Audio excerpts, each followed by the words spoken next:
الله من الشيطان الرجيم.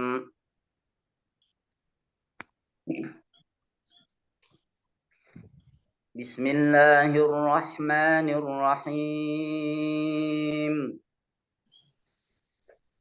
ياسين والقرآن الحكيم إنك لمن المرسلين على صراط مستقيم تنزيل العزيز الرحيم لتنذر قوما ما أنذر آباؤهم فهم غافلون. لقد حق القول على أكثرهم فهم لا يؤمنون. إنا جعلنا في أعناقهم أغلالا فهي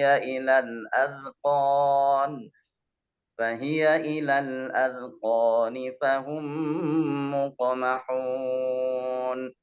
وجعلنا من بين أيديهم سدا ومن خلفهم سدا فأغشيناهم فهم لا يبصرون.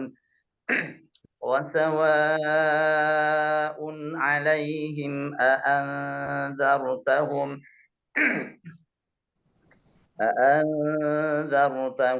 أم لم تنذرهم لا يؤمنون. صدق الله. Alhamdulillah. Monggo Pak Mujo. A'udzu billahi minasyaitonir rajim. Bismillahirrahmanirrahim. Yasin wal Qur'anil Hakim. Innaka laminal mursalin. Hati-hati lambat nyambungnya, Pak. Innaka langsung saja. Ya.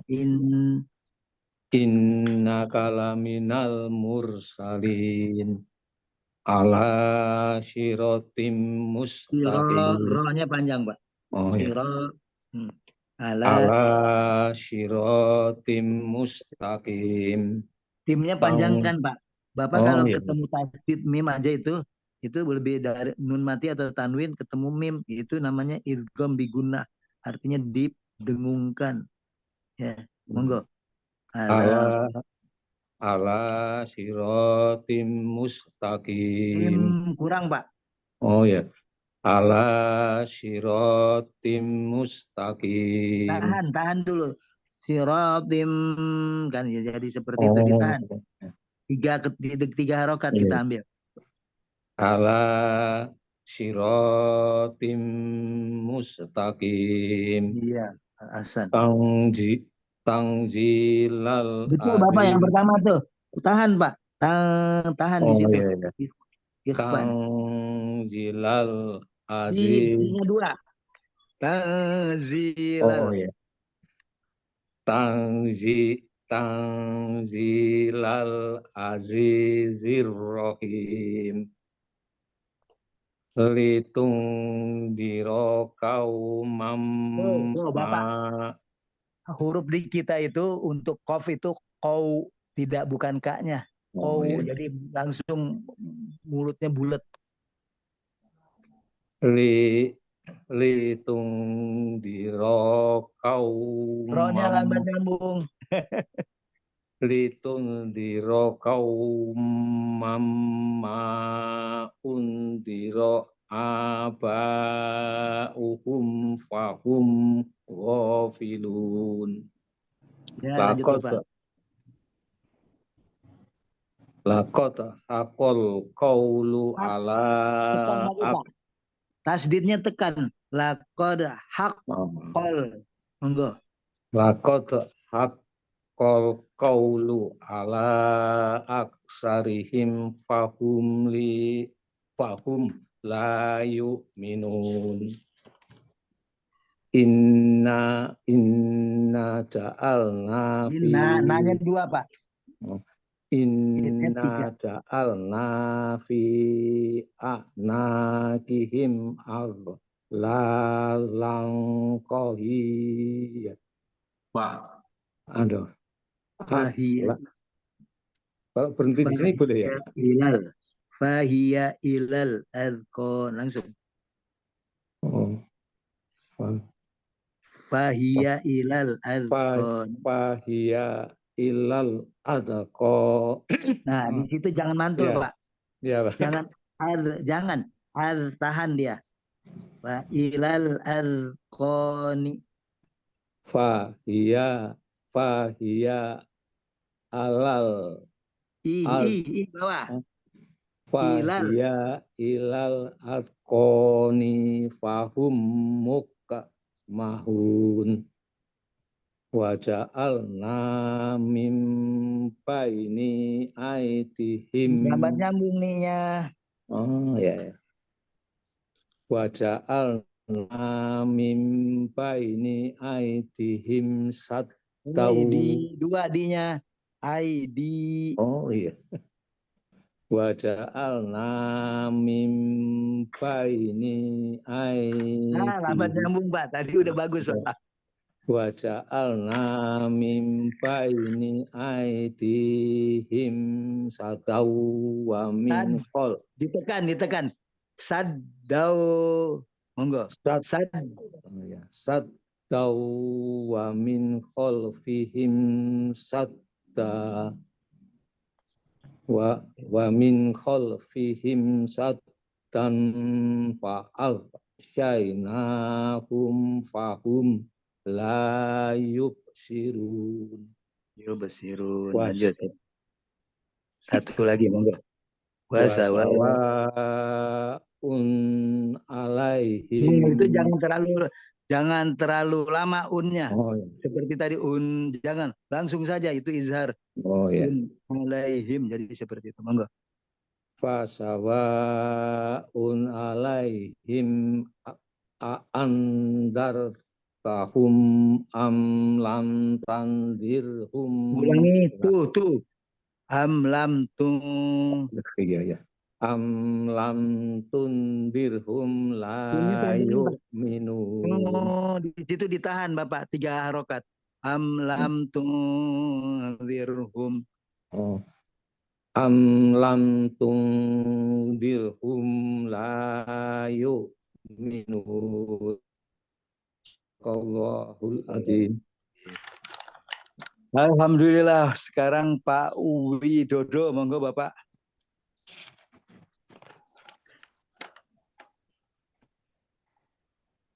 A'udzu billahi minasy syaithanir rajim. Bismillahirrahmanirrahim. Yasin wal Qur'anil hakim.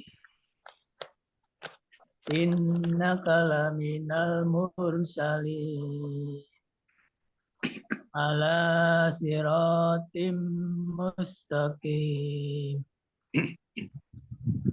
Tanzilal azizir rahim.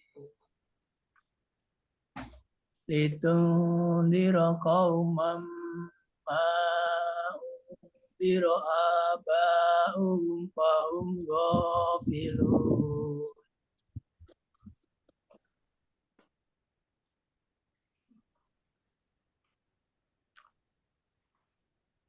Berhenti.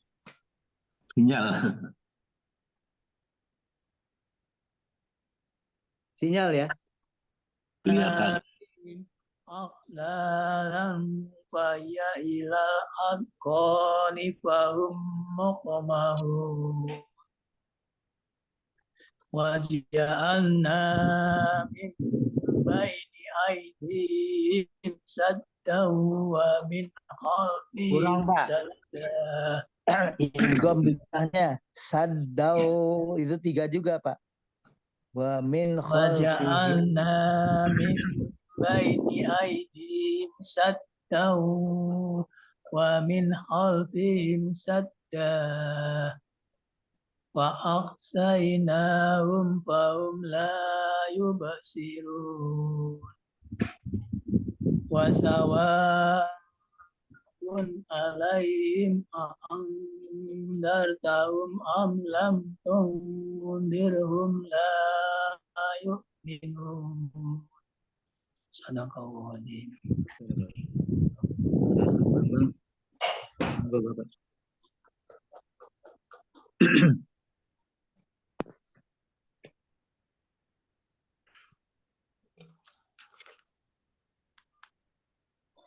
Masih silent ya, Pak Bambang?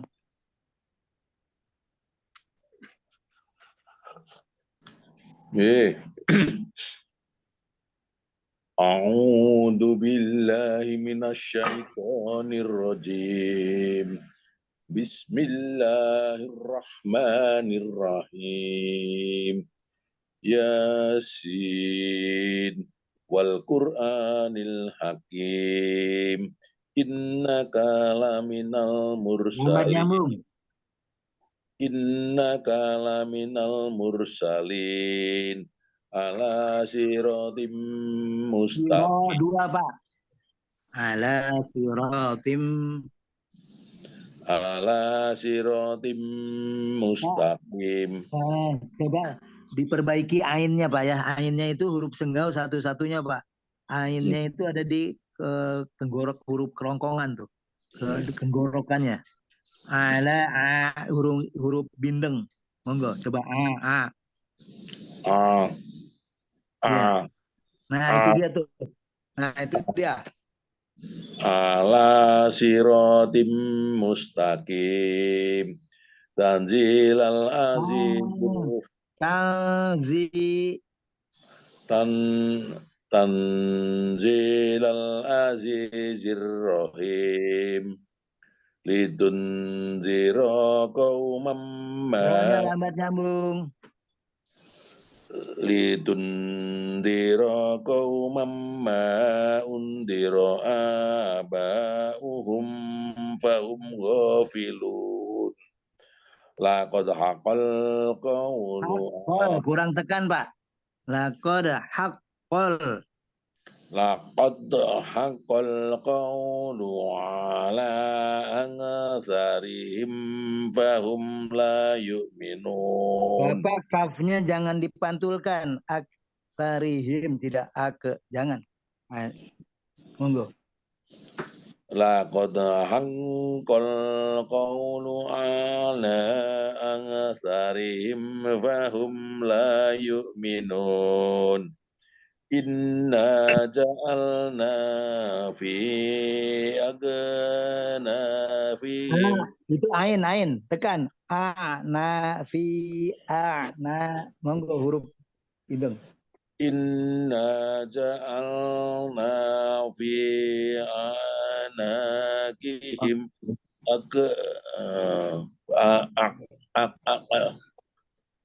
jangan dipantulkan. Kalau Bapak belum bisa itu lebih mending pakai G-nya aja gitu. Tapi padahal harus selalu berartinya gitu. Daripada nggak ketemu agla, monggo. Sementara itu dulu. Inna ja'alna fi anakihim aglalang kaya ilal adaqani fahum mukmahun wa ja'alna min baini aidihim saddan wa min khalfihim saddan wa aghshaynahum fahum la yubsirun. Goin itu tidak mantul. Jadi fa'al. Langsung Bapak tahan, cepet-cepet pindah ke fa'al syainahum, fa'al syaina. Jadi tidak fa'ag. Monggo. Fa'akshainahum fahum la yubsirun. Wasawa'un alaihim andartahum. Lambat nyambung. Langsung. A'anzartahum. Langsung. Dartahum am lam tundirhum la yu'minun. Pak, udah bagus. Lam tunzirhum la yu'minun. Monggo ulangi. Am lam tundirhum yu'minun. Monggo. Hamnya jangan Am terlalu panjang. Itu satu saja, Pak. Lam tung. Monggo. lam tun Nah, lamnya terlalu panjang, Pak. Lamnya juga satu. Lam tung. Langsung, coba. am lam tundirhum la yu'minun. Alhamdulillah. Sadaqallah. Bu Susi ada, Pak? Enggak lagi meriang itu. Oh, siapa? Allah, insya Allah. Amin, ya Allah. Ya. Allah segera sembuhkan. Amin. Selanjutnya Pak Amin ya. Amin.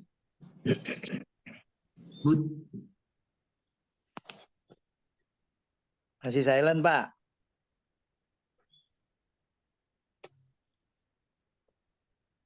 Amin. Oke, alhamdulillah. أعوذ بالله من الشيطان الرجيم بسم الله الرحمن الرحيم ياسين والقرآن الحكيم إنك لمن المرسلين على صراط مستقيم تنزيل العزيز الرحيم تنزيل العزيز الرحيم لتنذر قوما ما أنذر آباؤهم فهم غافلون لقد حق القول على أكثرهم فهم لا يؤمنون إنا جعلنا في أعناقهم أغلالا فهي أذقا Goinnya jangan mantul, diulangi. أذقان فهم مقمحون Ulangi dulu, Pak. Halo, Pak Amin. Aglalang, coba goinnya jangan mantul. Aglalang. Nah, itu mantul Pak, masih Pak. Kan nggak mantul. Mantul lah. Kali Pak Amin merasa belum mantul. Nah, tapi langsung saja tahan. Monggo. Aglalang. Nah, lepas. Pak Amin dilepasin sih huruf itu. Jangan dilepaskan. Jadi dari langsung nyambung ke la. Allah seolah-olah leren, seolah-olah Allah gitu. Monggo. Aglalang fahiya ilal alqani fahum muqmahun. وجعلنا من بين أيديهم سدا ومن خلفهم سدا فأغشيناهم فهم لا يبصرون وسواء عليهم أأنذرتهم أم لم تنذرهم لا يؤمنون. Alhamdulillah. Semua sampun ya. Pak Bagio sih lagi nyupir. Udah duluan tadi. Dikasih prioritas. Alhamdulillah. Karena sahabat-sahabat yang lainnya pada ikhlas memberikan kartu spesial. Amin. Kemudian sekarang subhanallah. Pak Amin dilanjut aja Pak. Artinya Pak, tolong Pak.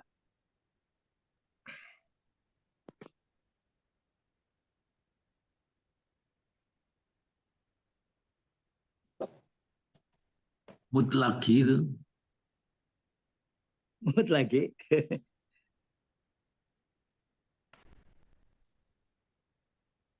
Mut Pak Amin.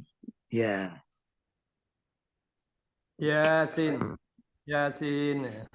Demi Al-Quran yang penuh hikmah, sungguh engkau Muhammad adalah salah seorang dari Rasul-Rasul yang berada di atas jalan yang lurus sebagai wahyu yang diturunkan oleh Allah yang Maha Perkasa, Maha Penyayang, agar engkau memberi peringatan kepada suatu kaum yang nenek moyangnya belum pernah diberi peringatan, karena itu mereka lalai. Sungguh pasti berlaku perkataan atau hukuman terhadap kebanyakan mereka karena mereka tidak beriman. Sungguh kami telah memasang belenggu di leher mereka, lalu tangan mereka diangkat ke dagu, karena itu mereka tertengadah. Dan kami jadikan di hadapan mereka sekat atau dinding, dan di belakang mereka juga sekat, dan kami tutup mata mereka sehingga mereka tidak dapat melihat. Dan sama saja bagi mereka, apakah engkau memberi peringatan kepada mereka atau engkau tidak memberi peringatan kepada mereka, mereka tidak akan beriman juga. Alhamdulillah. Jadi ini kita telah bacakan tadi nggih. Terjemahannya tinggal dilanjut Dabur dan Sarah nggih kepada Ustaz. Kami persilakan. Ya, terima kasih. Bismillahirrahmanirrahim. Alhamdulillah wassalatu wassalamu ala Rasulillah wa ala alihi wa ashabihi wa man tabi'a hudah. Amma ba'd. Allahumma inna nas'aluka ilman nafi'a wa rizqan thayyiba wa amalan mutaqabbala. Allahumma a'izzal Islam wal muslimin. Allahumma ansiril mujahidin fi Filastin. Amin ya Allah. Allahumma alaika bil yahudil mu'tadin. Allahumma ahsihim adada waqtulhum badada fa innaka ala kulli syai'in qadir. Amin. Para bapak dan ibu sekalian yang saya hormati, wabil khusus Ustaz Haji Supriyadi yang dengan sabar membimbing tilawah kita, bacaan Quran kita. Semoga Allah muliakan beliau, muliakan kita semuanya.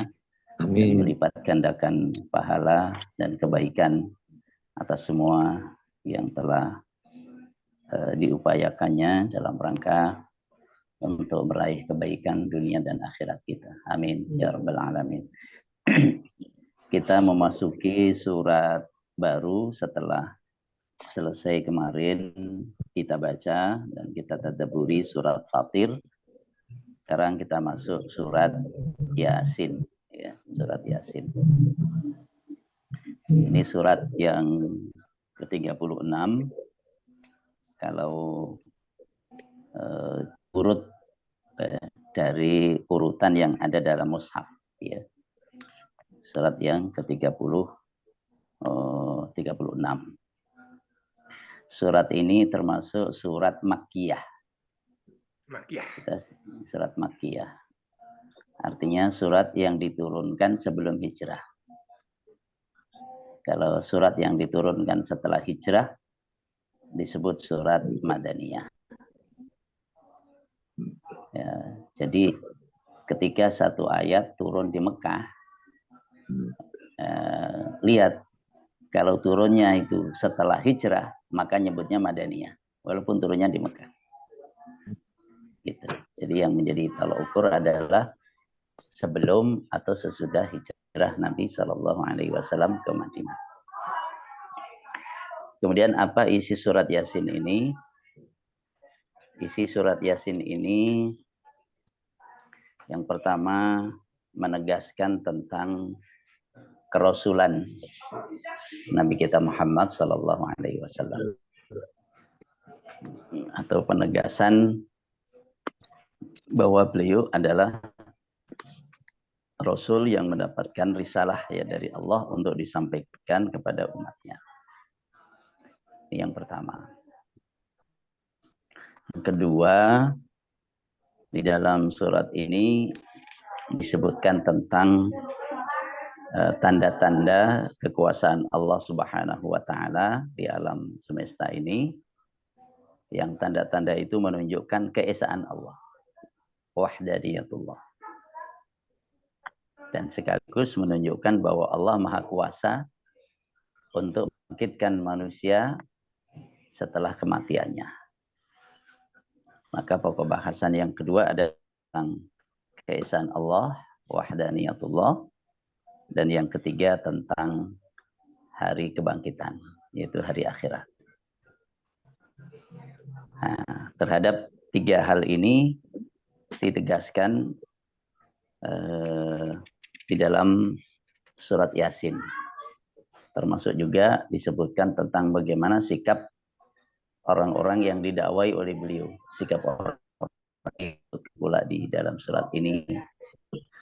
Dan juga disebutkan tentang Rasul sebelumnya yang menyeru umatnya dan mendapatkan perlawanan atau pendustaan dari umatnya sebagai penguat dan sekaligus hiburan bagi baginda Nabi kita Muhammad Sallallahu Alaihi Wasallam.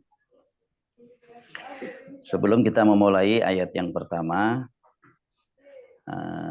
disebutkan tentang sejumlah keutamaan yang terdapat pada surat Yasin ini. Ya, terdapat hadis-hadis atau asar perkataan para sahabat, para ulama yang menerangkan tentang keutamaan surat Yasin. Ya, ada hadis-hadis yang riwayatnya muttasil, ya, bisa diterima secara periwayatan. Ada juga hadis-hadis yang dhaif tentang keutamaan surat Yasin. Di samping di sana juga ada perkataan para ulama, termasuk juga para sahabat, ada Ibnu Abbas dan para ulama sesudah beliau, ya, tentang keutamaan surat Yasin. Yang secara lebih lengkapnya sudah saya kirimkan filenya di grup, nanti bisa dibaca insya Allah tentang keutamaan surat Yasin. Iya, betul. Okay. Baik, kita mulai dari ayat yang pertama. Bismillahirrahmanirrahim. Yasin. Ini cara memahaminya sama dengan ayat-ayat senada di dalam surat-surat yang lain. Ada Toha, ada Alif Lam Mim, dan yang lain-lain. Kalau diterjemah disebutkan Allah yang maha tahu tentang maknanya. Allahu a'lam bimuradihi. Ya. Jadi huruf-huruf yang terdapat pada awal-awal surat ini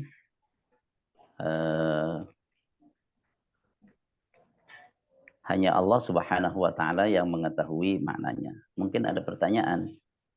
Kalau Allah turunkan dan hanya Allah yang mengetahui maknanya, lalu apa hikmahnya? Pasti ada hikmahnya.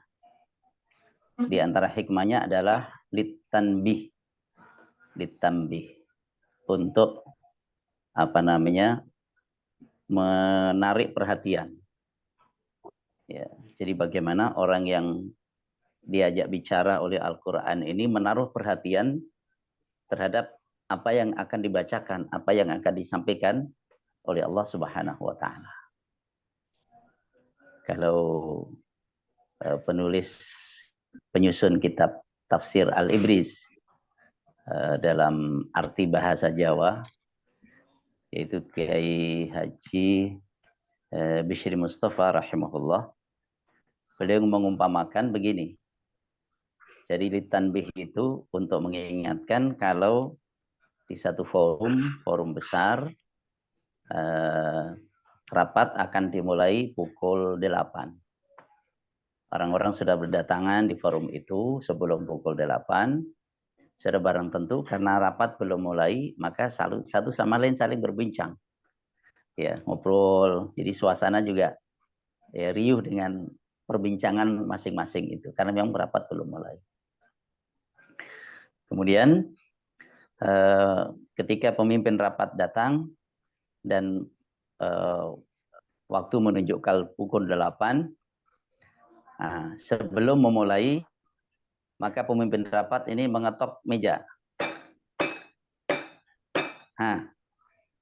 Karena mengetok meja, tok, tok, tok, maka semuanya kemudian diem. Ya, ini namanya litanbih. Untuk mengingatkan, untuk menarik, untuk membangun perhatian. Itu ketokan, ketukan itu untuk membangun perhatian bahwa ada sesuatu yang akan disampaikan dan itu penting. Nah, itu litanbih. Nah, di sini juga Yasin. Apa ini? Nah, untuk membangun perhatian orang yang diajak bicara. Ini diantara hikmahnya. Dan hikmah lainnya adalah bahwa Yasin dan yang semisalnya di awal-awal surat untuk menunjukkan bahwa Al-Quran itu wahyu dari Allah.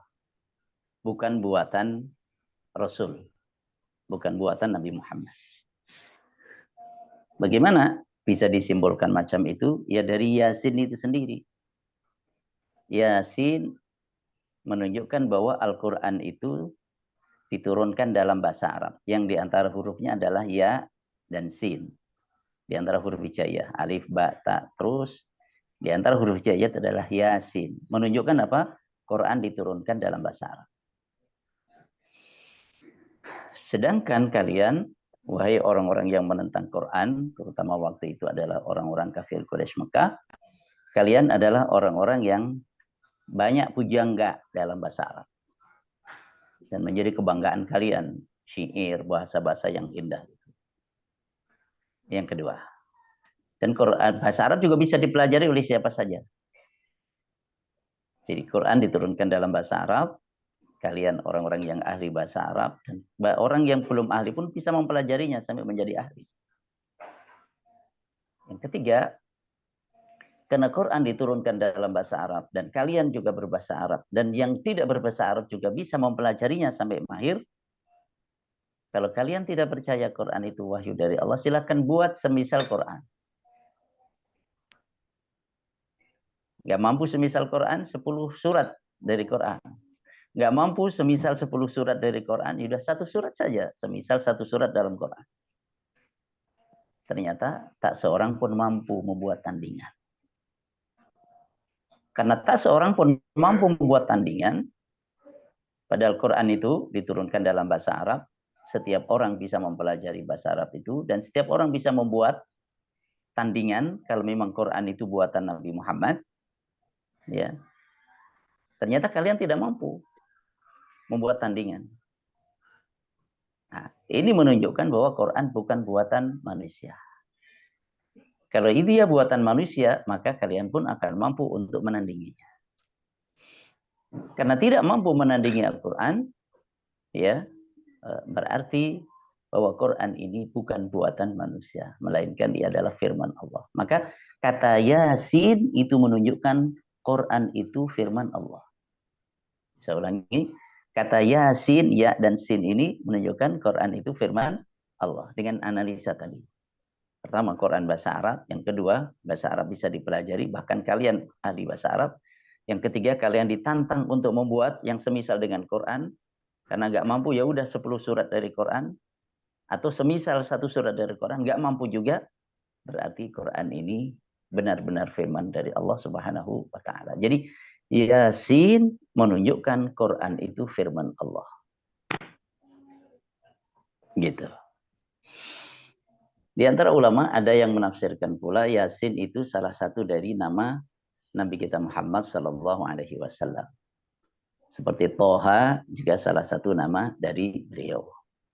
Makanya di dalam satu sholawat yang cukup populer itu ala Toha Rasulillah. Salatullah Salatullah, salamullah. Salawat dari Allah, salam dari Allah.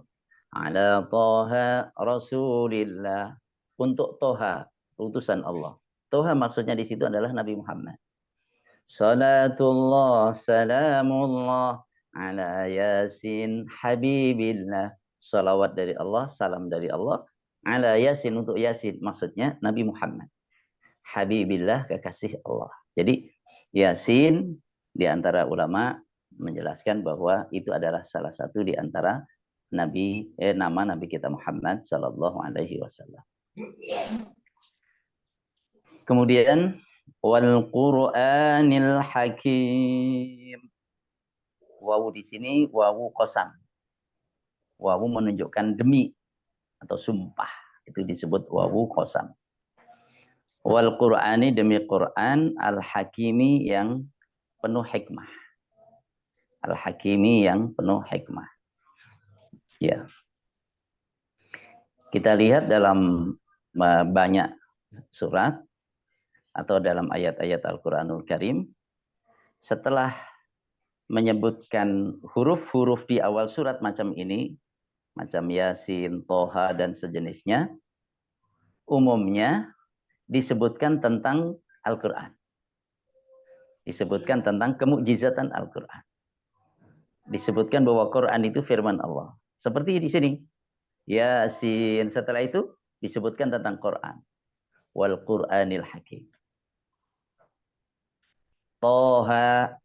Setelah itu disebutkan ma anzalna 'alaikal Qur'ana litashqa. Tidaklah kami turunkan Quran kepadamu agar engkau susah, bukan. Alif lam mim. Dzalikal kitabu la raiba fi. Quran disebutkan. Kitab itu Quran, tiada keraguan padanya. Ya. Apalagi? Dan seterusnya. Jadi kalau ada huruf-huruf di awal surat yang semisal Yasin ini, umumnya setelah itu disebutkan tentang Al-Quranul Karim, tentang kemukjizatan Al-Quran. Quran itu adalah firman dari Allah Subhanahu wa Ta'ala. Termasuk di dalam surat Yasin ini. Setelah menyebut Yasin, maka disebut wal Qur'ani, demi Quran. Al-Hakimi, yang penuh hikmah. Ya. Demi Quran, Al-Hakimi yang penuh hikmah. Ya. Dan disebut hikmah itu ketika meletakkan segala sesuatu pada tempatnya. Itu bijaksana. Penuh hikmah, penuh bijaksana. Ya, setiap ketentuan hukum yang terdapat di dalamnya adalah penuh hikmah. Setelah setiap pengungkapan kisah-kisah Nabi sebelumnya atau kisah umat-umat sebelumnya penuh hikmah. Setiap ajaran-ajaran akhlaknya penuh hikmah. Al-Hakim. Makanya Ibnu Abbas radhiyallahu an ketika menjelaskan apa itu hikmah? Apa itu hikmah? Kata beliau, al-hikmatu ma'rifatul Qur'an. Kata beliau, hikmah itu adalah ma'rifatul Qur'an, mengenal Qur'an, memahami Al-Qur'an. Karena Al-Qur'an itu sendiri adalah wal Qur'anil Hakim, demi Quran yang penuh hikmah. Maka bijaksanalah orang yang memahami Al-Quran, mengamalkannya, mengajarkannya, menerapkannya dalam kehidupannya. Dia akan hikmah, dia penuh bijaksana. Karena salah satu di antara nama Quran adalah, sifat Quran adalah Al-Hakim. Siapa yang ingin menjadi hakim, orang yang bijaksana, maka ambillah nilai-nilai dari Al-Quranul Karim. Karena semua dari pangkal dan pokok-pokok hikmah ada di dalam Al-Quran. Sehingga Ibnu Abbas mengatakan tentang apa itu hikmah, kata beliau ma'rifatul Quran, ya, mengenal Al-Quran. Nasikhihi wa mansukhihi wa muqaddamihi wa muakharihi wa halalihi wa haramihi.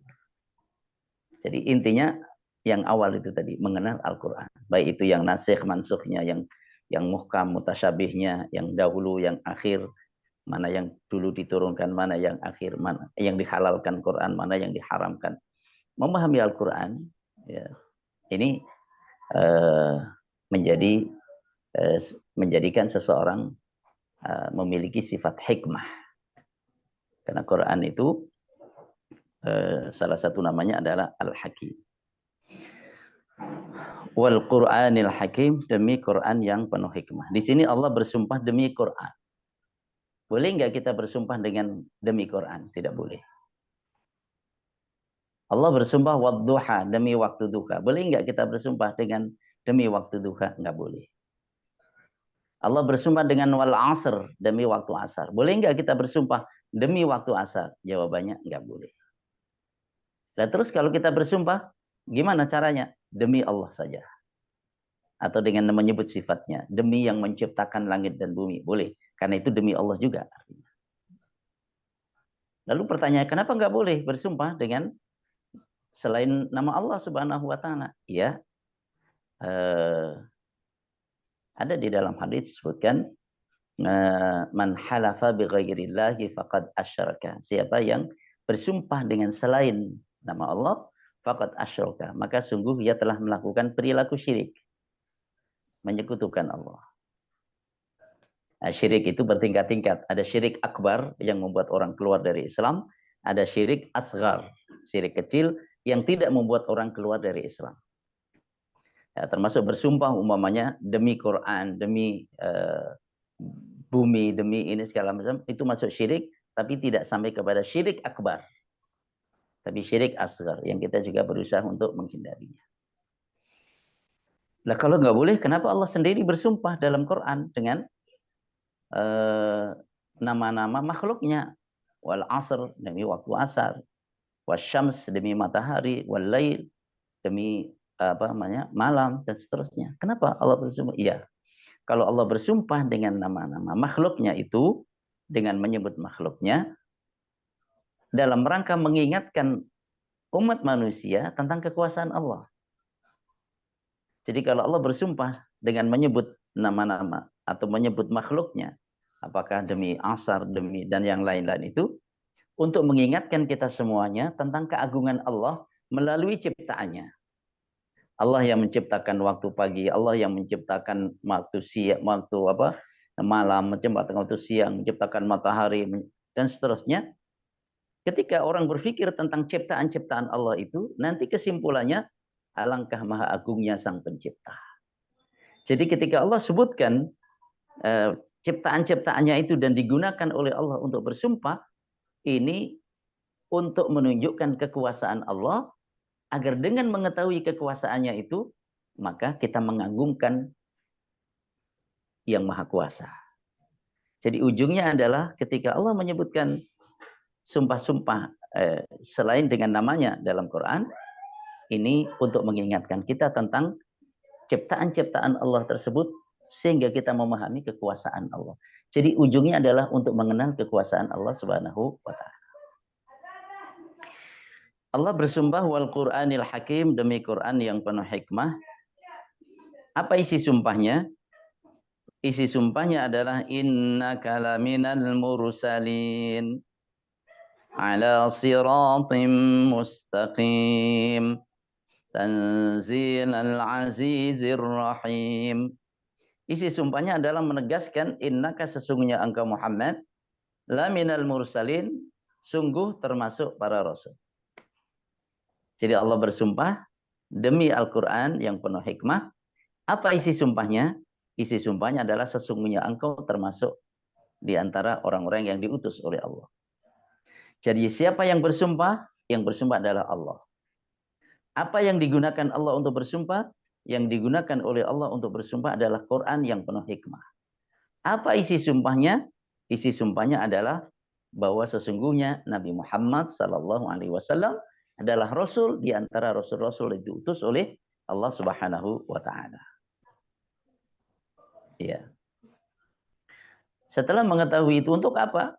Supaya orang beriman kepada Rasul. Allah sudah bersumpah bahwa beliau adalah Rasul Allah. Innaka laminal mursalin. ala siratim mustaqim, di atas jalan yang lurus. Di atas jalan yang lurus. Maksudnya di atas tuntunan yang benar. Di atas tuntunan yang benar. Jadi tuntunan atau pedoman hidup itu ibarat jalan. Ibarat jalan.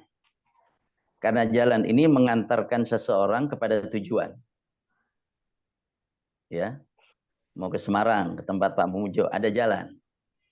Lewat mana? Lewat jalan tol apa mau lewat ke Kebumen ya, dari Cilacap. Nah, ini itu jalan. Jalan itu mengantarkan kepada alamat yang kita tuju. Ya. Ala siratim. Jadi ajaran dari Allah, tuntunan dari Allah itu ibarat jalan. Yang kalau mengikuti tuntunan itu, orang akan diantarkan kepada tujuan. Apa tujuannya? Tujuannya adalah kebaikan dunia dan akhirat. Menuju Allah Subhanahu wa ta'ala. Ala siratim mustaqim. Mustaqim benar. Lurus. Jadi jalan yang benar itu disebut lurus. Ya, lurus. Karena jalan yang paling cepat mengantarkan kepada tujuan itu jalan yang lurus. Ya. Jadi kalau jarak antara satu titik ke titik berikutnya itu 5 km, kalau lurus, maka 5 km itu. Tapi kalau berbelok-belok, ya, berbelok-belok, itu bisa sampai 10 kilo. Naik bukit, ada turun, dan segala macam. Bisa panjang. Jadi, ala sirati mustaqim, engkau di atas tuntunan yang benar. Tuntunan yang benar. Jalan yang lurus maksudnya adalah ajaran yang benar, tuntunan yang benar. Bahwa tuntunan yang benar itu laksana jalan yang mengantarkan kepada tujuan. Tuntunan itu juga mengantarkan kepada tujuan kebahagiaan dunia akhirat kita. Nah, maka disebut mustaqim, lurus, benar. Artinya tidak akan tersesat. Karena ada jalan yang membuat orang tersesat. Maka ikuti tuntunan yang benar, maka tidak tersesat.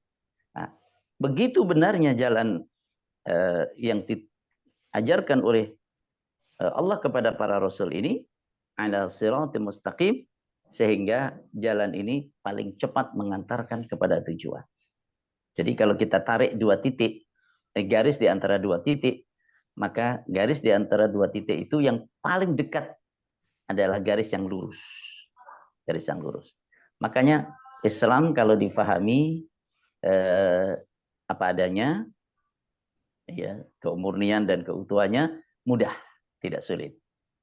Tidak sulit. Ya. Semua kemudian menjadi sulit itu karena orang menambahkan ini, menambahkan itu, kebiasaan ini, kebiasaan itu. Sepanjang kebiasaan itu tidak berdatangan, tidak masalah. Tapi jangan lupa bahwa kemudahan ajaran Islam itu juga perlu tetap dijaga supaya orang tidak menganggap embel-embel yang lain itu sebagai bagian dari ajaran yang kemudian dipandang menyulitkan. Gitu. Ya pernikahan umpamanya. Pernikahan itu kan Islam sangat menganjurkannya. Kemudian memberikan kemudahan terhadapnya. Dan seterusnya. Ya. Supaya orang terjauh dari perbuatan-perbuatan yang tercela, yaitu perbuatan zina. Nah, maka segala upaya untuk mempersulit itu, nah ini tak sesuai dengan siratim mustaqim yang digariskan oleh Al-Quranul Karim. Dan Quran itu Tanzilal Azizir Rahim. Ya. Tanzilal Azizir Rahim. Jadi jalan yang lurus itu tanzila diturunkan oleh Al-Azizi yang maha perkasa, Ar-Rahim yang maha penyayang. Jadi Allah itu Al-Aziz, maha perkasa, Ar-Rahimi maha penyayang. Allah maha perkasa, jadi tidak ada seorang pun yang bisa melemahkan Allah. Orang kafir, orang yang ini tidak memudaratkan Allah. Allah maha perkasa. Orang yang menentangnya, orang yang tidak beriman padanya, yang mendustakannya, sampai akhir hayatnya mendustakan, Allah Al-Aziz yang maha perkasa. Ya, Allah memberikan balasan kepada mereka yang setimpal. Ar-Rahim, Allah yang maha penyayang terhadap orang-orang yang beriman, orang-orang yang beramal saleh, orang-orang yang mengimani ajaran-ajaran Al-Quran dan mengamalkannya. Ar-Rahim, Allah berikan kasih sayang kepadanya. Ini dipadukan antara khauf dan roja, antara takut dan harap. Takut berbuat maksiat karena Allah Al-Aziz, Maha Perkasa, dan berharap kasih sayang Allah karena Allah Ar-Rahim. Ya, takut berbuat maksiat berarti meninggalkan perbuatan maksiat. Berharap kasih sayang Allah, maka melaksanakan amal-amal soleh agar mendapatkan Ar-Rahim atau kasih sayang dari Ar-Rahim, Allah yang Maha Pengasih. Jadi Allah bersumpah, yang digunakan untuk bersumpah adalah Quran yang penuh hikmah. Isi sumpahnya adalah innaka laminal mursalin, bahwa engkau adalah salah satu di antara para rasul yang diutus oleh Allah Subhanahu wa taala. Sekaligus di sini menunjukkan bahwa tentang diutusnya seorang rasul itu bukan hal baru, melainkan ada rasul-rasul sebelumnya. Ya, rasul-rasul sebelumnya. Kemudian ayat yang ke-6, untuk apa Quran ini diturunkan dan untuk apa engkau diutus oleh Allah? Untuk apa Nabi Muhammad diutus oleh Allah, diturunkan Al-Quran kepadanya? Tujuannya adalah litunzira, agar engkau memberi peringatan. Qauman, kepada kaum. Ya, ini yang awal-awal didakwai Nabi. Agar engkau memberi peringatan, qauman, kepada kaum, yang kaum itu ma'unzira, tidak diberi peringatan, aba'uhum, siapa? Aba'uhum, nenek moyang mereka. Kaum yang nenek moyangnya tidak mendapatkan peringatan. Mereka adalah orang-orang ummi. Ya, yang didakwai Nabi awal-awal adalah kaumnya. Ya, kaumnya. Keluarganya, kemudian keluarga besarnya, kemudian kaumnya. Kemudian setelah itu litunzira ummal qura wa man haulaha, Mekah dan seputarnya. Setelah itu kafatan linnas, rahmatan lil alamin. Gitu. Jadi bertahap. Fahum ghafilun, maka mereka itu ghafiluna, orang-orang yang lalai. Agar engkau memberikan peringatan kepada kaum yang nenek moyangnya tidak mendapatkan peringatan, karena itu mereka adalah orang-orang yang lalai. Maka disebutnya mereka itu orang-orang ummiyin, karena tidak pernah datang kepada mereka, atau mereka tidak mendapati kitab Taurat maupun kitab Injil sebagaimana orang Yahudi dan orang Nasrani. Ayat ini menunjukkan kepada kita pula bahwa nenek moyang mereka itu lalai dari kebenaran, lalai dari ibadah kepada Allah dengan mentauhidkannya. Kenapa? Karena tidak diberi peringatan sebelumnya. Mengingatkan kepada kita, orang itu kalau tidak diingatkan lalai. Lalai dari Allah, lalai dari ibadah, lalai dari amal saleh. Maka perlu tunziro, memberikan peringatan. Siapapun orangnya, kalau jauh dari tunziro ini, ya, jauh dari peringatan-peringatan dari Al-Quran Karim, maka ia akan lalai. Makanya kewajiban orang-orang yang mengetahui tentang ajaran-ajaran Al-Quran itu memberikan peringatan kepada yang lain, agar supaya orang-orang yang diberi peringatan itu tidak lalai.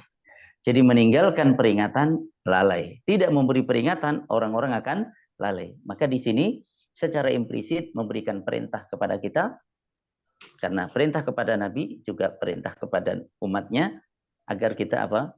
Agar kita tidak lupa memberikan peringatan kepada sesama manusia. Dan kita juga manusia. Karena kita manusia, maka peringatan itu sebelum untuk orang lain adalah untuk diri kita sendiri. Agar tidak lalai. Ini tentang pentingnya menyampaikan nasihat, menyampaikan peringatan supaya terhindar dari sifat lalai itu. Ini menerangkan tentang kaum yang didakwai Nabi. Laqad haqqal qawlu ala aktsarihim fahum la yu'minun. Laqad haqqa, sungguh telah tetap al-qawlu, firman atau ucapan, ya, ucapan maksudnya ketentuan Allah ala aktsarihim, bagi kebanyakan mereka, fahum la yu'minun, karena mereka tidak beriman. Al-qaulu di sini maksudnya siksa. Kebanyakan mereka tetap siksaan untuk mereka karena mereka tidak beriman. Artinya apa? Artinya tidak beriman itu menjadi sebab datangnya al-qaul, yakni al-'adzab, datangnya siksaan. Begitu. Kemudian ayat yang ke-8 ya, menerangkan tentang mengapa mereka tidak beriman. Ya. Jadi karena mereka tidak beriman, maka mereka mendapatkan siksaan. Laqad haqqal qawlu 'ala aktsarihim. Jadi banyak di antara mereka tidak mau beriman, sehingga mereka mendapatkan siksaan. Kenapa tidak mau beriman? Ini. Inna ja'alna fi a'naqihim aghlala. Inna, sesungguhnya kami maksudnya aku Allah, ja'alna menjadikan fi a'naqihim, di leher mereka, ya, aghlalan, belenggu-belenggu. Fahiya ilal adqani, maka belenggu-belenggu itu ilal adqani, sampai janggut, ya. Fahum muqmahun, maka mereka muqmahuna, tertengadah ke atas. Jadi nggak bisa melihat begini, tapi mendongak ke atas begitu. Jadi kan ada belenggu yang di kaki, ada belenggu yang di tangan, borgol, ada belenggu yang di leher. Nah, mereka itu di lehernya ada belenggu. Dan belenggunya begitu tebal, ya, begitu besar. Karena belenggunya begitu tebal dan besar, sehingga mereka bisanya adalah nongak begini. Ini karena belenggunya ini sangat besar, besing. Mereka nongak. Nah, nggak bisa ngelihat ke depan, tapi ngelihatnya ke atas. Fahum muqmahun. Apa arti ayat ini? Arti ayat ini yang pertama adalah ini merupakan tamsil, perumpamaan. Perumpamaan bahwa mereka tidak mau melihat kebenaran. Mereka tidak mau melihat kebenaran, seolah-olah mereka seperti orang yang terbelenggu, nggak mau melihat di depannya, nggak mau lihat belakangnya, nggak mau lihat kanan kirinya. Nggak gini kan. Gitu. Jadi tamsil tentang keadaan orang-orang yang kafir itu, di mana mereka tidak bisa melihat kebenaran. Ayat yang ke-9, waja'alna min baini aydihim sadda. Waja'alna, dan kami jadikan min baini aydihim, di depan mereka, saddan, dinding. Wa min khalfihim, dan di belakang mereka, saddan, dinding. Faghsyainahum, kami tutupi mereka, fahum la yubsirun, maka mereka tidak bisa melihat. Jadi sudah begini ke atas, di depannya ada dinding. Karena di depannya ada dinding, maka tidak bisa melihat apa yang di balik dinding itu. Di belakangnya juga ada dinding, maka mereka juga tidak bisa melihat yang ada di balik dinding itu. Ini juga tamsil, ya, menjelaskan tentang keadaan orang-orang kafir yang tidak mau menerima kebenaran. Jadi depan mereka terdinding, belakang mereka terdinding, leher mereka terbelenggu. Ya. Sehingga tidak bisa melihat ke depan, tidak bisa melihat ke belakang, tidak bisa melihat jalan yang seharusnya siratul mustaqim itu dia ikuti. Ya. Wasawa'un alaihim, wasawa'un, dan sama alaihim bagi mereka, a'anzartahum, apakah engkau beri peringatan mereka, am lam tunzirhum, atau engkau tidak beri peringatan mereka, la yu'minuna, mereka tidak beriman. Jadi sama bagi mereka, apakah engkau beri peringatan atau tidak beri peringatan kepada mereka, la yu'minuna, mereka tidak beriman. Karena apa? Ya karena mereka sudah mendinding itu. Mendinding dirinya, depannya, belakangnya, ya, membelenggu diri sedemikian rupa. Maka Islam mengajak umat ini melepaskan semua belenggu itu. Ya, melepaskan semua dinding itu, melihat kebenaran. Ya, menerima petunjuk dari Allah Subhanahu wa taala. Ayat ini jangan disalah terapkan. Ayat ini jangan disalah terapkan. Maksudnya gimana? Jadi ketika ngajak orang lain, dinasehati. Kemudian ada yang bilang, oh udah percuma ente nasehatin dia. Percuma. Mau ente nasehatin sehari 5 kali, 10 kali, nggak ngaruh. Udah tinggalin aja. Ya. Kan ada ayatnya, wasawaun alaihim anzartahum am lam tunzirhum la yu'minun. Sama aja kau beri peringatan atau tidak, mereka tidak beriman. Jadi nggak usah didakwai itu orang. Itu contoh salah terap, salah pasang. Ya. Jadi ayat ini bukan menyuruh agar tidak mengajak orang lain. Udah nggak usah ngasih peringatan pada orang, nggak usah dakwah kepada orang lain. Percuma mereka. Itu orang-orang sudah tertutup semuanya. Loh. Bukan begitu. Kita diperintahkan untuk memberi peringatan tetap. Kita diperintahkan untuk balighu anni walau ayat, sampaikan dariku walaupun 1 ayat. Innama anta mudzakir. Hanya memberikan peringatan saja, mengingatkan orang saja.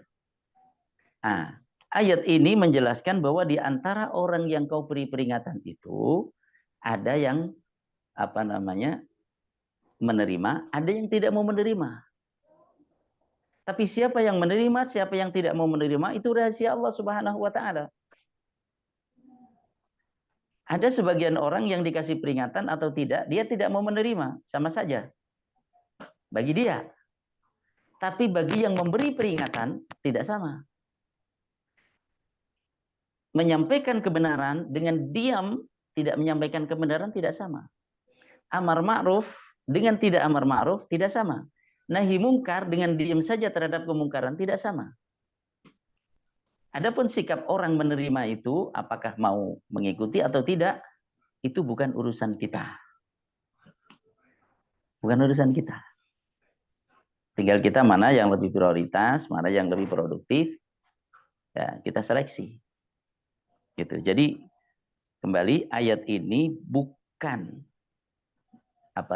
membuat orang yang berdakwah itu kemudian menghentikan. Udah percuma, enggak ada istilah percuma. Karena setiap kita tidak tahu kapan datangnya hidayah dari Allah Subhanahu wa taala. Orang Umar bin Khattab yang sedemikian rupa keras penentangannya terhadap Islam dan kaum muslimin, dan setiap kali orang ada yang masuk Islam paranin oleh Umar tuh, pukulin sama Umar. Nah, sampai-sampai ada di antara sahabat yang mengatakan Umar itu nggak bakalan dah masuk Islam sampai keledainya masuk Islam duluan. Artinya penggambaran tentang sudah begitu tipis sih harapannya. Tapi apa kata Nabi? Nabi mendoakan. Semoga Allah berikan hidayah. Dan doa Nabi dikabulkan Allah Subhanahu wa taala. Barakallahu fikum, ini sampai ayat yang ke-10 ya. Dari surat Yasin, semoga bermanfaat. Aku lupa lihat, astagfirullahaladzim. Assalamualaikum warahmatullahi wabarakatuh. Salam. Waalaikumsalam Warahmatullahi wabarakatuh. Oke, alhamdulillah sama-sama telah kita dengarkan secara luas tadi dari ayat per ayat, dan insya Allah kita telah mengambil pelajaran dari apa yang disampaikan tadi. Selanjutnya monggo dimulai untuk sesi tanya jawab. Ya. Dan kemarin yang belum siapa ya? Dari Bu Sri aja dulu nih. Mudah-mudahan Bu Sri, monggo bantu niki Bu.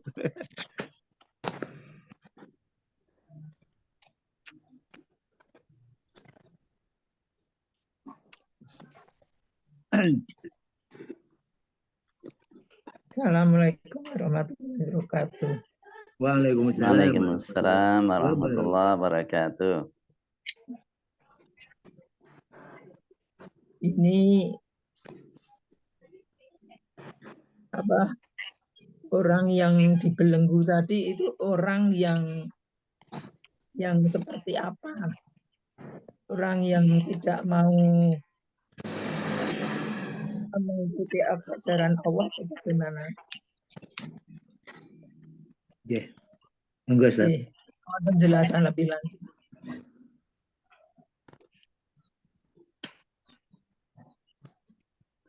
Masih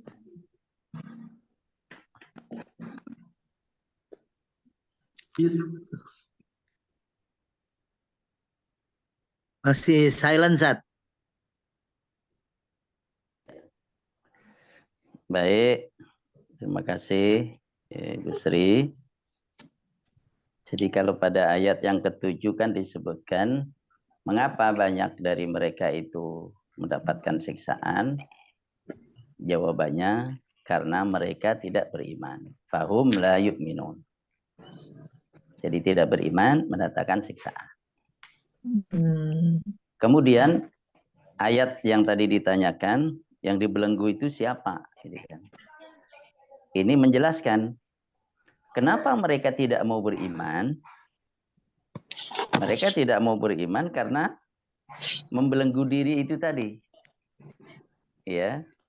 Jadi seperti orang yang terbelenggu, kemudian di depannya tertutup, belakangnya tertutup. Artinya tidak mau melihat petunjuk dari Allah Subhanahu wa dari Ta'ala. mereka sendiri ya, Tat ya. Di dalam ayat disebutkan kami menjadikan di leher-leher mereka itu belenggu. Disebutkan Allah membelenggu mereka. Oh, Allah Ya. membelenggu. Kenapa Allah membelenggu mereka? Ini kan pertanyaannya. Ya. Al-jaza'u min jinsil amal. Balasan itu sejenis dengan amal yang dilakukan oleh seseorang. Nasullaha fanasiyahum. Mereka lupa kepada Allah, maka Allah melupakan mereka, meninggalkan mereka. Falamma zagu azaghallahu qulubahum. Ketika mereka menyimpang, berpaling dari ajaran Allah, azaghallahu qulubahum, maka Allah palingkan hati mereka. Khatamallahu ala qulubihim, Allah mengunci hati mereka. Kenapa? Karena bal rana ala qulubihim ma kanu yaksibun. Telah menutup hati mereka dosa-dosa yang mereka lakukan. Jadi, mengapa mereka terbelenggu sedemikian rupa?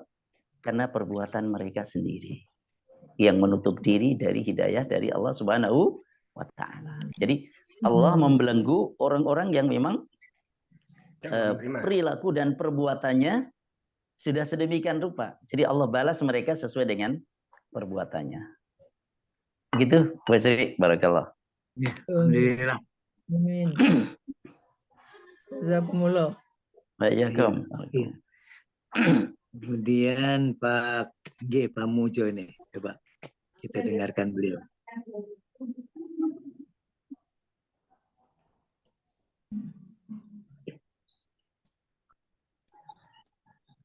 Bismillah. Thailand.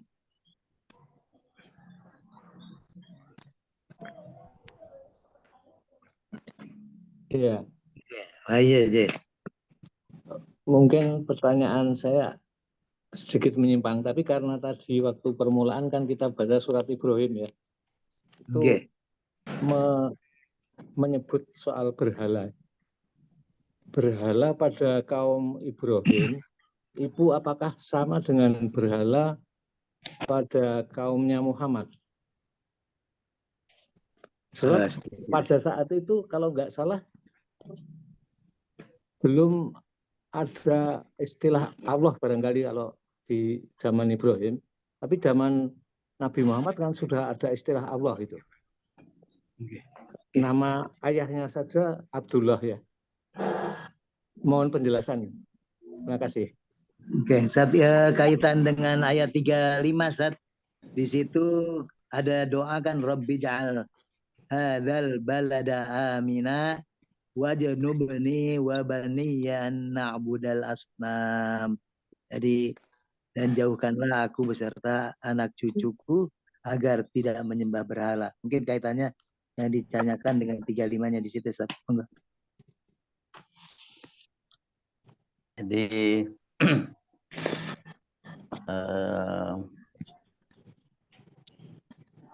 pada awalnya manusia diciptakan Allah Subhanahu wa Ta'ala, yaitu Nabi Adam alaihissalam, kemudian keturunannya Mereka adalah orang-orang yang mengenal Allah, beribadah kepada Allah, tidak menyekutukan sesuatu apapun dengannya. Ini. Ketika kemudian di antara generasi-generasi berikutnya itu mulai menyimpang dari ajaran Allah, maka Allah utus Rasul. Utus Rasul. Jadi mengenal Allah mereka, kemudian lupa, menyimpang, Allah utus Rasul. Allah utus Nabi Nuh alaihi salam. Mengembalikan orang ke jalan yang benar. Kemudian setelah beberapa waktu, entah berapa generasi, ada orang-orang menyimpang lagi. Allah utus Rasul lagi. Dan begitulah seterusnya, termasuk di masa Nabi Ibrahim alaihi salam. Tugas beliau adalah mengembalikan orang kepada ajaran Allah Subhanahu wa taala. Beriman kepada Allah Subhanahu wa taala. Jadi ini yang pertama. Silaturahmi kapan? Silaturahmi besok. Silaturahmi mana? Pak Pri, nun sewu di Ustadz Pak Pri, tolong di silent dulu Pak.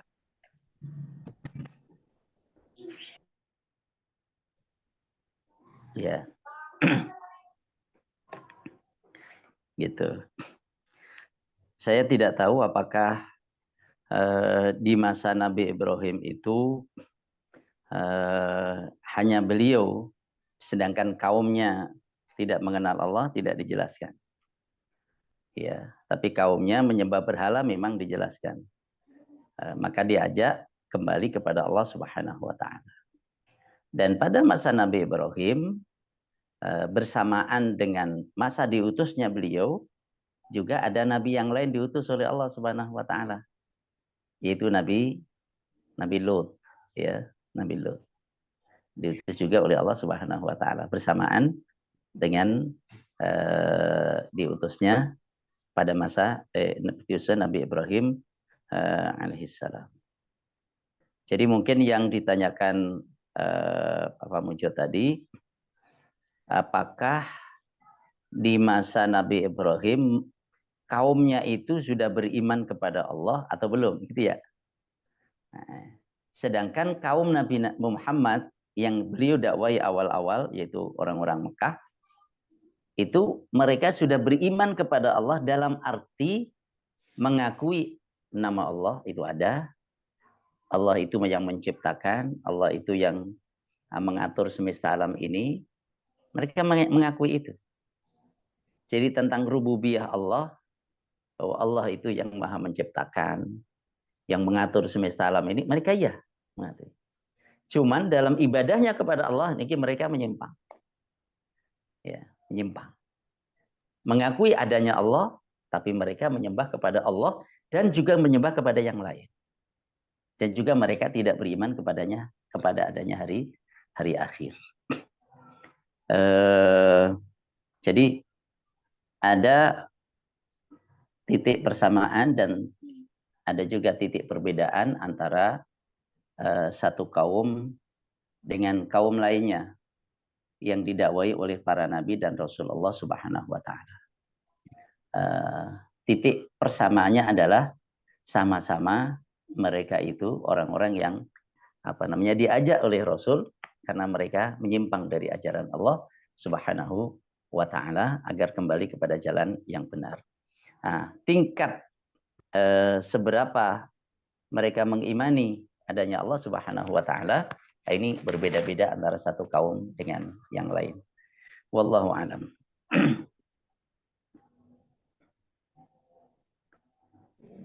Alhamdulillah Pak Mujon ya. Jadi bisa tambah sedikit Pak. Monggo. Iya, monggo. Kalau tidak salah pada waktu itu Nabi Ibrahim alaihissalam sendiri waktu itu kan ada itu kisah dalam dalam mencari Tuhan yang betul itu yang mana gitu. Artinya pada saat itu Ibrahim sendiri belum mengenal Allah ya waktu itu. dimulai dengan belum mengenal Allah, maksud saya. Oh itu ya. Jadi ini konteksnya Nabi Ibrahim sedang meyakinkan kaumnya. Meyakinkan kaumnya. Siapa itu Tuhan? Ya. Nabi Ibrahim mengatakan begitu muncul bulan, ini loh Tuhanku. Ya. Begitu tenggelam, aku tidak suka yang tenggelam. Kemudian begitu muncul tadi kan dari bintang ya, ada bulan, kemudian matahari, oh ini lebih besar lagi nih, ini Tuhanku. Ketika menyimpang dari mana? Aku tidak suka yang menyimpang. Kalau aku tidak diberi petunjuk oleh Tuhanku, tentunya aku termasuk orang-orang yang sesat. Jadi Nabi Ibrahim ini menunjukkan kepada Tuhannya, ini bukan Tuhan. Bintang itu bukan Tuhan, bulan itu bukan Tuhan, matahari itu bukan Tuhan. Tapi dalam bentuk dialog kepada kaumnya. Sebagaimana Nabi Ibrahim berkata kepada kaumnya begini. Ketika beliau habis menghancurkan patung-patung kan, kecuali patung yang paling besar. Nggak dihancurin.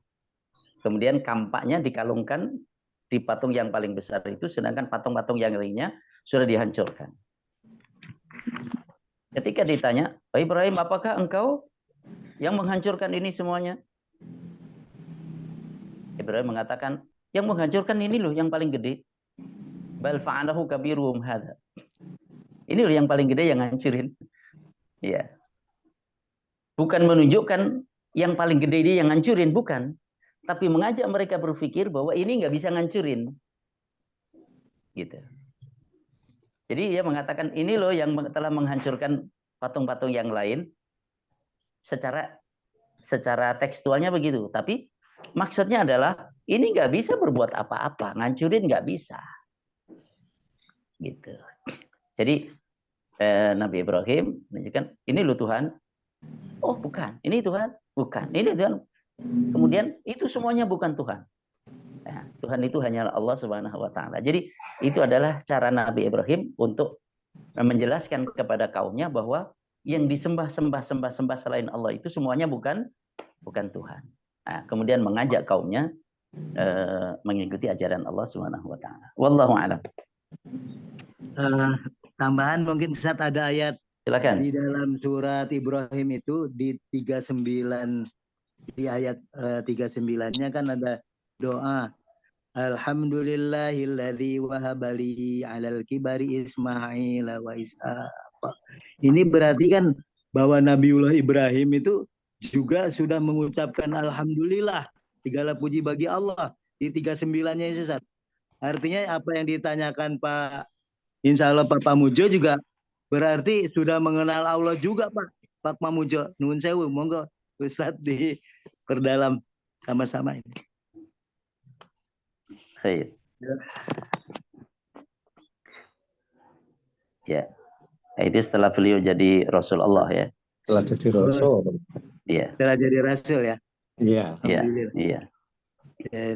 Jadi konteksnya, wallahu alam, konteksnya tadi ketika menyebutkan ini Tuhanku, ini memberitahu kepada kaumnya bahwa ini bukan Tuhan. Bahwa bintang itu bukan Tuhan. Kemudian bulan bukan Tuhan. Matahari bukan Tuhan. Yang Tuhan hanya Allah. Maka di ayat yang lain, inni wajjahtu wajhiya lilladzi fataras samawati wal arda hanifa wa ma ana minal musyrikin. Ya seperti tadi. Ini loh yang ngancurin patung yang paling gede. Sebenarnya bukan yang ngancurin dia. Untuk menunjukkan bahwa dia nggak bisa ngancurin gitu. Nah, begitu juga ini loh Tuhan, ini loh Tuhan. Untuk menunjukkan bukan Tuhan. Untuk menunjukkan bukan Tuhan. Tapi disebut katakanlah ini Tuhan. Apa bu? Sehingga semua dinafikan Tuhan. Iya. Alhamdulillah Ustaz, tadi saya hanya mendengarnya 2 pertanyaan. Yang pertanyaan berhala, apakah saat kalau nama Rasulullah di situ udah ada Allah hadir, tetapi pada saat Nabiullah Ibrahim ternyata juga ada sudah Allah gitu kan, seperti itu. Dan sedangkan pertanyaan yang kedua adalah kaitannya dengan bagaimana Nabi Ibrahim saat mencari pencarian Allah, kan seperti pencarian Tuhan. Jadi seperti itu. Monggo kalau keliru tolong di bar ini juga seperti itu. Monggo, matur nuwun. Jadi wallahu alam, ayat yang disebut pencarian Tuhan itu sebenarnya bukan pencarian Tuhan. Nabi Ibrahim sudah tahu Tuhannya, sudah mengenal Allah. Cuman beliau sedang menjelaskan kepada kaumnya bahwa bintang itu bukan Tuhan. Sedang menjelaskan kepada kaumnya matahari itu bukan Tuhan. Menjelaskan kepada kaumnya semua itu bukan Tuhan, dan Tuhan yang kita sembah hanyalah Allah Subhanahu wa taala. Jadi bukan belum tahu Tuhan, bukan. Tapi menunjukkan bahwa semua yang disembah itu bukan. Sampai dia mengatakan, ini Tuhanku, ini Tuhanku, ini Tuhanku. Oh bukan, ternyata. Untuk menunjukkan supaya orang bukan, itu bukan Tuhan, gitu. Iya, seperti apa namanya? Ungkapan dalam Quran, kalau Allah punya anak, maka akulah yang pertama kali menyembahnya. Tapi punya anak enggak? Bukan, enggak punya anak. Maka kita tidak menyembah selain Allah Subhanahu wa taala. Wallahu alam. Ya, alhamdulillah Ustaz. Jadi Pak Pam, ampun ya. Jadi istilahnya gimana Pak Muja? Bisa di anu? Enggak, selama ini itu kan anggapan saya dari yang sudah itu seolah-olah Ibrahim itu masih mencari Tuhan. Tapi bahwa ada keyakinan bahwa yang disembah oleh kaumnya itu jelas bukan Tuhan. Lalu dia mencari, itu yang saya mungkin keliru. Seolah-olah mencari sebetulnya Tuhan itu yang bagaimana atau siapa Tuhan itu? Bukan Tuhan, bukan matahari dan lain-lain. Terima kasih. Ya, khair, Masya Allah. Jadi konteksnya sedang menjelaskan kepada kaumnya bahwa itu semuanya bukan Tuhan, ya. Tapi dengan proses. Ayo kita tunggu yuk, ini Tuhan. Oh bukan kan? Ini bukan kan? Bukan kan gitu. Gitu. Wallahu a'lam. Ya kalau gitu Pak ini nih satu nih Pak Pri. Biasanya Pak Pri nih tentang bahasa ini. Tentang bahasa, tentang teliti. Pernah saya baca itu gini. Jadi mulai zaman Nabi Adam itu orang percaya Tuhan, tapi di antara orang-orang itu ada yang pinter, ulama-ulama. Nah, orang-orang pinter ini akhirnya dijadikan patung. Ya, mereka menyembah patung, alasannya supaya doanya kepada Tuhan cepat sampai. Terus perkembangan selanjutnya ada kepercayaan animisme, itu yang patung-patung pohon-pohon itu punya roh. Nah, terus yang Kristen ini mohon maaf kalau orang Kristen mendengar, mereka percaya bahwa Tuhan itu adalah roh. Padahal kalau kita kan roh itu ciptaan ya. Tuhan itu roh, nah roh itu masuk ke tubuh Yesus sehingga Yesus disembah sebagai Tuhan. Itu yang pernah saya baca. Mungkin bisa dijelaskan. Terima kasih. Sebelumnya Pak Suryadi, sebelumnya dijelaskan Pak Ustadz. Saya menegaskan juga kepada tadi pertanyaan Pak Pemujo berhubungan dengan masalah mencari Tuhannya Nabi Ibrahim. Jadi selama ini saya juga persis seperti Pak Pemujo. Masyarakat tadi, mungkin banyak juga pengertian mencari Tuhan yang dimengertiin oleh banyak orang, yaitu tentang Nabi Ibrahim mencari Tuhan tadi dari matahari, bulan, bintang, dan sebagainya. Seperti itu, pengertiannya hanya seperti itu memang. Saya termaklum juga hal seperti itu. Jadi terima kasih sekali tadi dijelaskan bahwa itu menunjukkan kepada umatnya bahwa kalau ini dijelaskan Tuhan, jadi sebenarnya salah gitu, maksudnya kan gitu. Jadi, ya terima kasih Pak. Jadi lebih ke situ aja menegaskan sekali. Terima kasih. Matur nuwun. Pak Kio nggih. Pak Widodo, suaranya belum kedengeran ini. Karena menyimak terus ya. Alhamdulillah. Ada pertanyaan Bapak? Mungkin Oh ini, yang tadi ini Pak. minta Jadi dijelaskan. sebenarnya ini apa? Oh, Pak, sebentar. Saya? Yang tadi itu kata Pak Pri, Pak Oh, ya. Bawit di ini dulu. Nggih. Pak Pri itu minta dijelaskan untuk dikuatkan ataupun di apa yang mulai cerita yang Pak Pri ungkapkan tadi. Monggo Ustadz. Iya, dijelaskan kaumnya Nabi Nuh itu ada orang-orang saleh. Atau dari kaum apa namanya di dalam umat-umat terdahulu lah, umat-umat terdahulu ada orang-orang yang saleh, yang orang-orang saleh ini menjadi ikutan. Ketika orang-orang saleh ini wafat, maka di antara generasi berikutnya ada yang kemudian membuat gambar mereka semata-mata untuk mengingatkan supaya kalau ingat orang-orang saleh ini kita lebih termotivasi untuk banyak zikir kepada Allah, ingin mengikuti jejak orang-orang saleh itu. Pada tahap ini mereka tidak menyembah orang-orang saleh itu, bukan. Tidak menyembah gambar-gambarnya maupun patungnya, tidak menyembah itu, tapi semata-mata untuk mengingatkan saja, ingin mengikuti jejak orang-orang saleh itu. Pada perkembangan berikutnya, maka muncul generasi yang mengatakan bahwa ini para orang tua kita dulu menyembah mereka. Maka muncullah generasi yang menyembah para orang-orang yang dipatungkan tadi, orang-orang saleh tadi menyembah. Nah, ini mulai terjadi penyimpangan. Penyimpangan yang ada itu kemudian diluruskan kembali dengan diutusnya Rasul berikutnya, dan begitulah seterusnya. Ini tadi yang disampaikan oleh Pak Pri, dan benar memang riwayatnya seperti itu, ya. Riwayatnya seperti itu, bahkan disebutkan di dalam teks hadis Nabi SAW.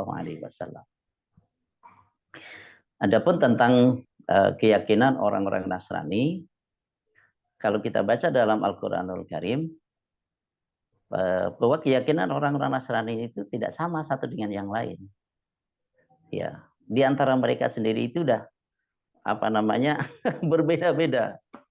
Nah, ada yang mengatakan innallaha tsalitsu tsalatsa. Sesungguhnya Allah itu adalah yang ketiga dari tiga oknum. Tsalitsu tsalatsa. Di antara orang-orang Nasrani ada yang mengatakan innallaha huwal masih ibnu Maryam. Allah itu adalah Al-Masih ibnu Maryam itu sendiri. Ya, dan masih ada perkataan-perkataan yang lain. Artinya di antara orang-orang Nasrani sendiri itu juga pendapatnya tidak sama. Yang kesemuanya pendapat-pendapat yang disebutkan tadi tidak mengesahkan Allah Subhanahu wa Ta'ala. Maka diluruskan dengan ajaran Al-Quranul Karim tentang kemuliaan Nabi Musa alaihissalam sebagai Rasulullah. Ibundanya adalah wanita yang bersih, wanita yang disucikan Allah Subhanahu wa Ta'ala. Kewajiban kita mengimani ajarannya, yaitu ajaran la ilaha illallah, sebagaimana ajaran para nabi dan para rasul sebelumnya.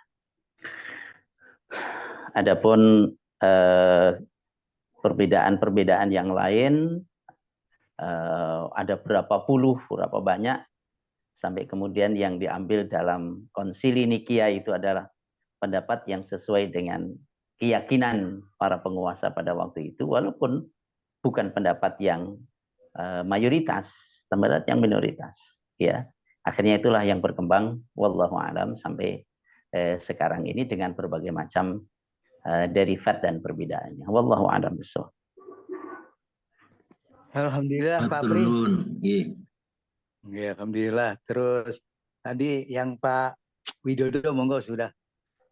Udah on tadi tuh. Pak, ini Pak apa? Biasanya kan ya seperti saya lah.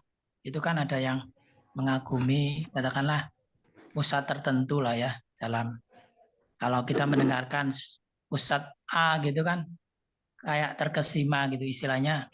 Sekarang ini kan ada panutan lah atau idola ustadz gitu ya. Nah ini kan dengan perkembangan teknologi itu kan artificial intelligence itu kan dimungkinkan untuk seseorang itu dimanipulasi suaranya tuh Pak. Jadi seakan-akan katakanlah beliaunya itu sudah meninggal lah. Tapi karena kangennya kita kan pengen dengar apa tausiah beliau itu.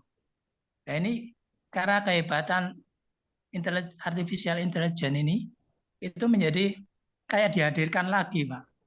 Nah ini yang model-model seperti umatnya apa Ibrahim yang katakanlah membuat berhala dari patung-patung apa para sesepuhnya yang dianggap ulama tadi itu akan Nabi Nuh. muncul lagi menurut saya Kaumnya seperti Nabi Nuh. iya zaman Nabi Nuh ya. Ya. Ini bagaimana kita mempersiapkan Pak? Ya ini sebetulnya tugas semua sih itu Pak. Ya termasuk saya itu. Bagaimana apa mensiasati bahwa kan sekarang ini nggak perlu datang lah katakanlah seperti inilah ya. Itu apa jamaah pengajian itu nggak perlu datang tapi dengan metode online gitu kan mereka juga gitu akhirnya menjadi misalkan download Facebook atau TikTok atau apalah saya